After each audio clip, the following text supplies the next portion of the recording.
So I was just sitting here finding my space, and I came to this awareness that one of the reasons why we focus on the tool in this repetitive pattern, where all it is how long can you stay aware of this tool? Can you stay aware of it 5 minutes, 10 minutes, 15, 20, 30, half hour, 30, 45, an hour? Is that the goal is to strengthen that muscle of staying aware of that specific tool. Because when you're not in that meditative state, there's a lot of distractors out there. Because your eyes are closed and you're focused inwards on that experience, you can still be pulled out of it. That's your spiritual space, or it could be other things that are happening, emotional, mental, spirits, whatever. But it's the stimulus that's within your personal space that's causing you to be distracted. When you are living life, you're engaged with other people, you're having conversations with other people, you're out and about in town doing whatever you're doing with family, friends. They're external stimuli that then can overpower your ability to keep your boundaries, to keep your awareness of your tools, of the tools working. Hence, the more that you put your attention on yourself and you're able to hold that level of awareness for a longer period of time, it allows you to have a solid foundation for these different tools. So when you're engaged in life, the tools are still there, you're still aware of them, they're still functioning. And then guess what?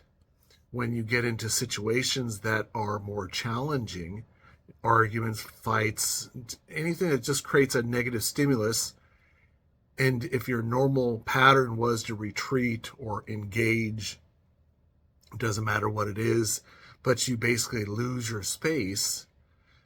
The reason why we do this type of audio training is to strengthen that awareness, so that way when you normally would lose your space, you can go, wow, I'm starting to lose my space, and then automatically you put your attention right back on yourself. And then the tools become more real again, which basically means your spaces, the integrity of your boundaries is solidifying again.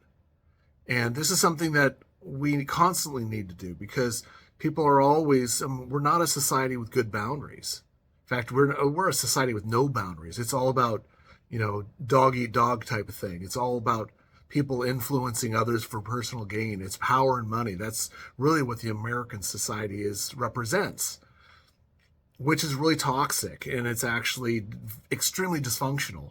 When you admire billionaires because they're a billionaire, but you don't actually look at their character, you don't look at how they treat others, you don't look at how they treat society or treat humanity as a whole, then guess what?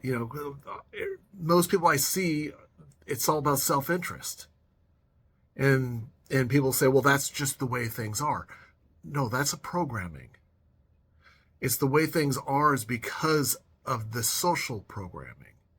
And if you want to change that social programming, you have to operate off of a different paradigm. And the different paradigm that 4Q Boundaries is presenting is just that. It's called boundaries. Can you have the physical boundaries, the emotional boundaries, the mental boundaries, the spiritual boundaries? And it's about learning how to reflect and recognize what other people are doing, and then ask yourself, do I want to pattern my lifestyle, my behavior off of that pattern? Or is there a healthier way of living and existing? And that's not saying, I'm not presenting a rule, I'm presenting a concept of living with the awareness that, guess what? It's all about expansion. It's all about becoming more aware of ourselves. And through that awareness of ourselves, we can have better interactions with other people, especially when other people have boundaries as well. Because now the dialogue of boundaries is totally changed. That's my moment of reflection.